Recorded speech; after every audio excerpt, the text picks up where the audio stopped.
the Chosen Podcast. I'm Jake. And I'm Jess. All right, welcome back. So many of you have asked for this, and I've been looking forward to it. We're diving deep into how The Chosen portrays the whole Jew versus Samaritan thing, especially, I think, in Season 1, Episode 8, IAmHe. We've got some great material to work with here, academic articles on the history, really detailed episode summaries, and even character analyses. I think a good starting point really to appreciate what's going on in this episode is to understand the deep-seated animosity between those two communities, centuries of conflict and prejudice. Yeah, and our sources here mention some pretty intense incidents that fueled this animosity. Like, for example, the Samaritans allegedly defiling the Jewish temple. Oh, it's a fascinating dynamic for sure. Yeah, we'll be weaving it all together, hopefully even get some interesting insights.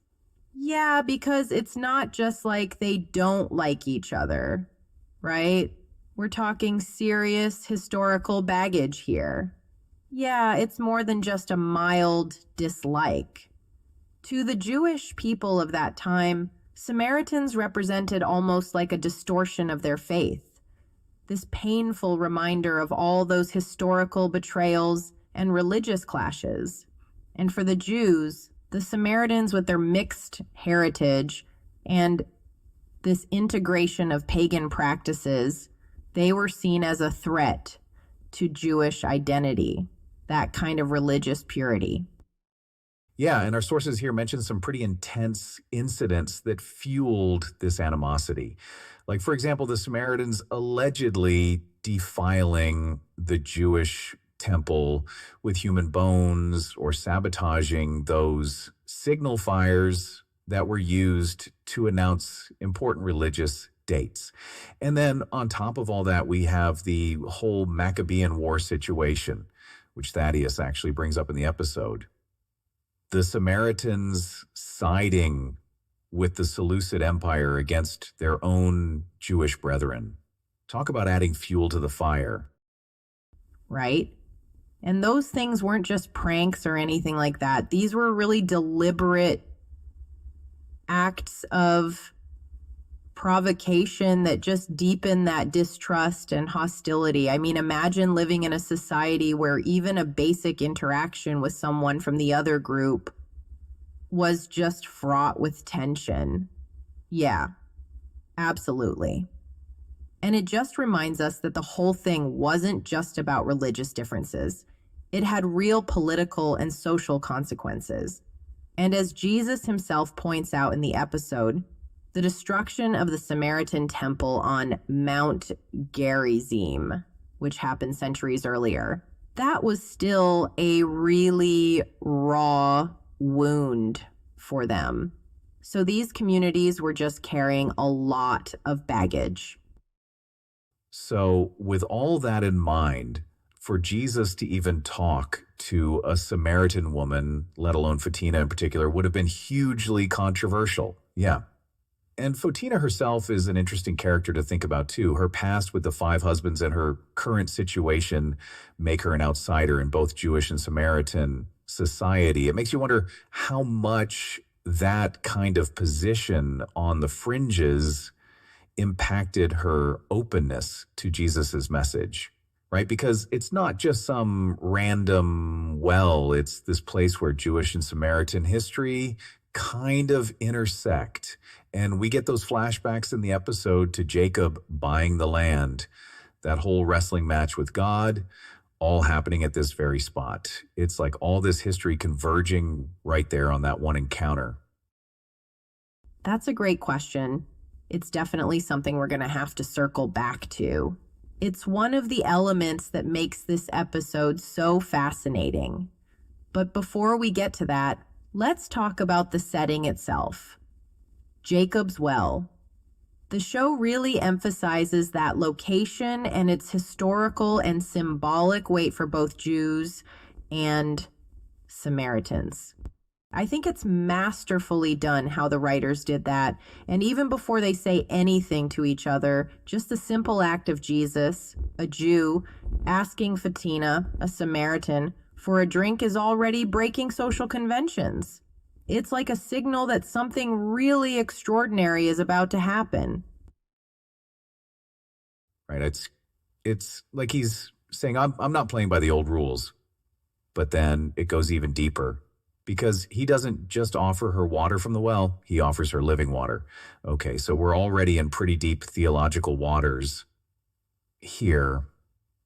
But then to make it even more impactful, it's at this specific well, charged with all that history and meaning for both communities.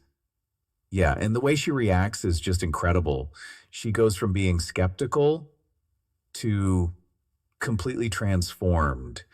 It's like her outsider status makes her uniquely positioned to receive the message. Right. And that's where it goes beyond just historical drama and gets into profound theological territory. I mean, this isn't about literal thirst, it's about something much bigger. He's using this encounter to introduce this metaphor for spiritual fulfillment, this connection to God that goes beyond just physical needs, right? And it's there that Jesus, for the first time in the series, explicitly says, I am He, revealing his messiahship to Photina. It's a pivotal moment, right? And it highlights that radical inclusivity at the heart of his message. He chooses to reveal himself not to a religious leader, not to a scholar, but to this marginalized Samaritan woman. It's like he's not just preaching tolerance, he's actively building a new community where different isn't just tolerated, but celebrated, which honestly is a pretty radical concept even today. How many of us truly embrace those who challenge us, who hold different views? Because she's not weighed down by all the religious and social baggage that some of the other characters are. She's free to see Jesus for who he really is, to hear his message with fresh ears. It makes you think about how our own preconceptions, our own need to fit in can sometimes blind us to new possibilities. Yeah, I think there's something to that. Her journey really is a microcosm of that broader message of the show. Like that Jesus's love and acceptance transcends social barriers, cultural norms, even religious expectations. It's a tough question, right? That's what makes The Chosen so compelling. It tackles these timeless questions, these very human struggles in a way that feels both historically grounded and incredibly relevant to our lives today. But I think we've covered quite a bit of ground already in this first part. What's resonating with you so far? What's sparking your curiosity? For me, it's that image of Photina at the well. You know, she's been rejected by both communities, Jewish and Samaritan, so she's carrying a lot of pain. It makes her outsider status, as you called it, not just a historical detail, but something deeply personal, like that scene at Matthew's dinner party. The Pharisees are horrified to see Jesus eating with tax collectors and sinners. Their whole understanding of faith is built on separation, on following the letter of the law. They can't grasp this idea of welcoming everyone regardless of their past, their social standing. It's a brilliant layer to her character. She's thirsty, not just for water, but for acceptance, for belonging, a sense of purpose even. And when Jesus offers her this living water, this connection to something greater than herself, it resonates on such a profound level. It's a powerful reminder that sometimes the biggest obstacles to faith aren't doubts or intellectual arguments. It's our own ingrained prejudices, our fear of the unfamiliar. We build walls, we create categories, and then we judge those who don't fit neatly into our little boxes. And it makes you think, how often do we do that in our own lives? We stick to our comfortable social circles. We avoid those who make us uncomfortable. We cling to traditions without even questioning why. It's easier to stay in our echo chambers than to venture out and engage with those who are different. And that's where Photinna's story becomes so inspiring. She goes from being defined by her past mistakes, that social stigma, to becoming this bold witness for Jesus, inviting others to experience that same grace and liberation that she's found, right? She embodies that message of getting used to different in such a powerful way. And what's interesting is that her transformation isn't just a sudden magical event. She grapples with his words, she asks questions, she even challenges him. It's not about blind faith, it's about this genuine process of discovery and growth. I think that's an important message for all of us, no matter what your religious beliefs are. It makes her feel even more relatable. Absolutely. This episode isn't just about Jewish-Samaritan relations in the first century. It's about this timeless human struggle with prejudice, acceptance, and having the courage to embrace those who challenge our comfort zones. And it's interesting because even the characters who seem the most resistant to Jesus's message, they're often wrestling with their own internal conflicts, like Nicodemus, the Pharisee, who comes to Jesus at night. He's drawn to Jesus's teachings, but he's terrified of what it would mean to fully embrace them. He's caught between his intellectual curiosity and that fear of social rejection. He kind of represents that part of us that wants to believe, that longs for something more, but is also afraid of what it might cost us. And I think that's something we can all relate to. Change is hard. Sometimes it's just easier to stick with what's familiar. It's not truly satisfying. But the episode reminds us that those moments of discomfort, those times when we're forced to confront our own limitations, that's often where the most profound growth occurs. It's like those Pharisees at the dinner party, but instead of doubling down on that judgment and exclusion, he's grappling, he's questioning. It's like he sees a glimmer of that living water, but he's not sure if he's ready to take the plunge. It's about choosing to step out of the shadows like Nicodemus and engage with the light, even if it's a little blinding at first. But I'm curious, what are your thoughts on how The Chosen handles these complex themes? Does it feel authentic to you? For me, what makes The Chosen so compelling is that it avoids easy answers and simplistic resolutions. It allows the characters to wrestle with their doubts, to make mistakes, to grow, to change over time. It feels very human, very relatable. And I think that's why the ending of the episode is so powerful. It doesn't tie everything up neatly. It leaves us with questions, with that sense of wonder and possibility. We see Nicodemus wrestling with his beliefs, Photina boldly proclaiming, Jesus is the Messiah. The disciples are still trying to wrap their heads around what they're witnessing. It's like the story's just beginning, and we're invited to join the journey.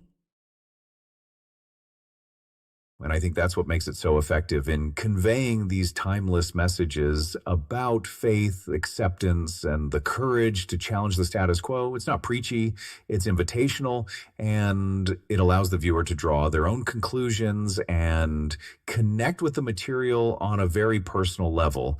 And I think that's a great place to transition into our final thoughts for this deep dive.